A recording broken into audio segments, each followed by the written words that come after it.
మహబూబ్ నగర్ జిల్లా కేంద్రంలో తిరుమల దేవునిగుట్ట, వీరన్నపేట అటవీ ప్రాంతాల్లో చిరుత సంచారం ఉండటంతో ప్రజలు అప్రమత్తంగా ఉండాలని జిల్లా అటవీ శాఖ అధికారి సత్యనారాయణ సూచించారు. చిరుతను గుర్తించేందుకు విస్తృత గాలింపు చేపడుతున్నట్లు తెలిపారు.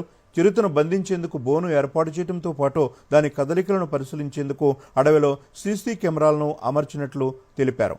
పశువులు, మేకలను మేతకు అడవిలోకి తీసుకువెళ్లొద్దని సూచించారు. విస్తృత అటవీ ప్రాంతం కావడంతో చిరుతలు ఎక్కువ రోజులు ఉండే అవకాశం ఉందని, వాటికి ఎవరూ హాని చేయొద్దని కోరారు. డ్రోన్ ద్వారా చిరుతను చిత్రీకరించిన వీడియోను పరిశీలించారు. ఇది చిరుత కదలికలను గుర్తించడంలో అటవీ శాఖకు సహాయపడుతుందని తెలిపారు. ఈ వీరన్నపేట ప్రదేశంలో చిరుత తిరుగుతుందనేటువంటిది ఒక సమాచారం ఉంది. అదేవిధంగా దాన్ని ఒకవేళ ట్రాప్ కింద కూడా చేయడానికి మనం ప్రయత్నం చేసాం. బోన్ ఏర్పాటు చేసాం, అక్కడ మీరు ఇప్పుడు చూసారు. అట్లనే 2-3 దిక్కుల కెమెరాలు కూడా ఏర్పాటు చేసాం. సో ఇప్పుడు ఆ పైన అదంతా కూడా మనం ఈరోజు ఉదయం 8 గంటల నుంచి కోంబింగ్ చేసాం. ప్రజలందరూ కూడా కొద్దిగా సేఫ్టీ ప్రికాషన్స్ తీసుకొని వెళ్ళడము, నైట్ పూట వెళ్ళకపోవడము, ఫారెస్ట్ లో ఏం అవసరం ఉండదు కదా. జనరల్ గా కట్టెలకు వాటికి వెళ్తూ ఉంటారు, కానీ ఆ కట్టెలు కూడా ఇప్పుడు మనకు స్టవ్లు వచ్చినాయి, ఇవన్నీ గ్యాస్ సిలిండర్స్ అంతా కూడా గవర్నమెంట్ సబ్సిడీలో కూడా ఇస్తున్నారు కాబట్టి అందరూ అదే వాడుకోవాలి.